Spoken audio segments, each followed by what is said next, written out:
Imagine, if you will, a world where dealing with City Hall isn't such a headache, where public services are actually fast and the people in charge are, leaning into new tech to make it happen. Sounds almost too good to be true sometimes, doesn't it? Exactly. But today, we're diving deep into where this is actually starting to happen, the intersection of local government and artificial intelligence. Mm-hmm. We're talking about cities adopting tools like ChatGPT. Yeah, and our mission here is to really unpack what's going on, the strategies, the wins, the inevitable challenges we're drawing from a recent article that gives a great inside look. So this is a chance for you, listening, to get past the headlines and see the practical side, how this AI stuff might actually change how our cities run. Okay, let's start in San Jose, California. The mayor there, Mahan, he's being incredibly open about using AI. Which is notable in itself, right? That level of transparency. Totally. I mean, okay, let's unpack this. A mayor admitting a chatbot co-wrote his speech. That feels pretty wild. It really does. And it's not just speeches for ribbon cuttings. He's mentioned using it for pretty critical stuff, too. Like helping draft a $5.6 billion city budget. That's serious. It is. And what's fascinating here is his core belief behind it all. Mayor Mahan thinks these AI tools can get rid of what he calls drudge work. The tedious stuff. Exactly. And by doing that, significantly improve services for San Jose's, roughly 1 million residents? Right. It's not just speed. It's about maybe rethinking bureaucracy itself. Precisely. It suggests a shift towards a government that's, more agile, more focused on the citizens. And it's a seriously ambitious path they're on. They're not just, testing the waters. No, the goal is big. Training 1,000 employees, that's about 15% of their almost 7,000 workers to use AI tools by next year. Wow. 1,000 people. And for all sorts of tasks. Yeah, really diverse uses. Things like handling pothole complaints more efficiently or optimizing bus routes. And even, get this, using vehicle tracking surveillance cameras powered by AI to help solve crimes. It spans a wide range. And it's not just talk. There's a financial commitment. The money part. How much are we talking? Well, San Jose has already put down over $35,000 for 89 ChatGPT licenses. Those run at $400 per account. Okay, so a tangible investment. It shows they're serious. Definitely. It's a clear sign this is part of their strategic vision. And this investment isn't just abstract. It's about empowering actual people. Like Andrea Arjona Amador. Her story really brings the impact home. She's a great example. Leads electric mobility programs for the city's transportation department, an early adopter. And what's amazing is how quickly someone like her can use this tech for, huge wins, right? Absolutely huge. She used ChatGPT to help secure a massive $12 million grant for electric vehicle chargers. $12 million. How did the AI help specifically? So she set up a customized sort of AI agent. It helped her review correspondence, keep track of all the incoming info, deadlines especially. Okay, organizing the chaos. Right. And then it helped her actually draft the grant document itself, a 20-page proposal. That's incredible. And she mentioned, didn't she, how much time this saved her? Something about nights and weekends. She did. She said she used to spend a lot of evenings and weekends trying to get grants to the finish line. Before AI. It highlights a dramatic shift. It really does. Beyond just her own work-life balance, which is great, what does that kind of efficiency boost for one key person suggest for the city overall? Could this mean more grants, more programs? I think it absolutely could. If one person can leverage it like this, imagine scaling that up. Cities could become much faster, more nimble in chasing funding, launching initiatives, delivering more quicker. Makes sense. And it's not just San Jose seeing this potential. No, other big cities are definitely watching and acting. Look at San Francisco. Mayor Daniel Lurie announced a plan to give almost 30,000 city workers access to Microsoft's Copilot. 30,000. Wow, that includes nurses, social workers? Yes, a really broad rollout. And Copilot, that's built on the same core tech as ChatGPT. But there have to be guardrails, surely, with that many people and sensitive jobs. Oh, absolutely. That's a crucial piece. San Francisco is emphasizing robust privacy and bias safeguards and clear guidelines. The message being, technology enhances human judgment. It doesn't replace it. Exactly. San Jose has similar rules, and, importantly, they haven't reported major issues in their pilot program so far. Okay, so far so good, mostly.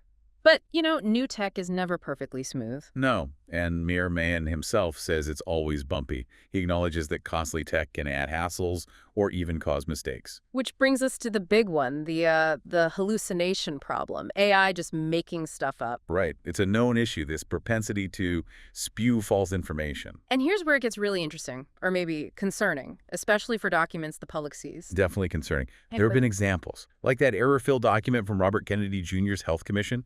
ChatGPT's digital fingerprints were reportedly found on it. Oof. And wasn't there a case in Fresno?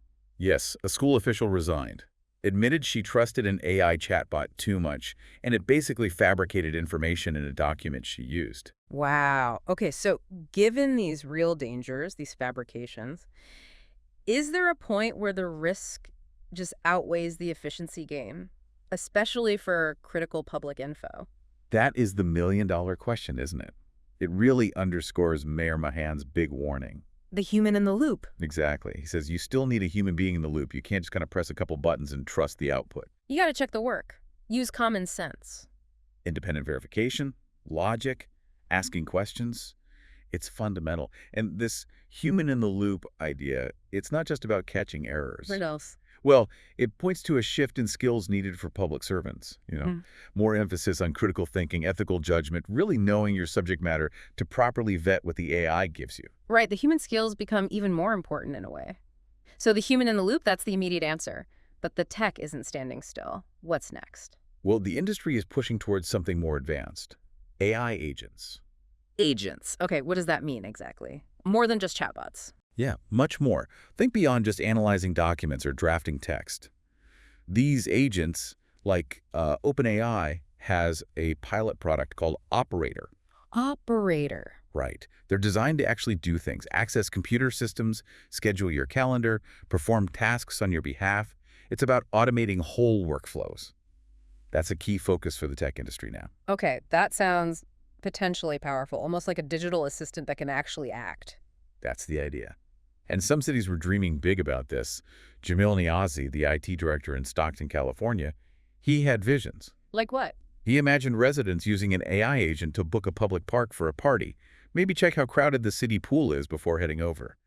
Really practical stuff for citizens. That sounds amazing for resident services. So did Stockton roll it out? Are people booking parks with AI? No.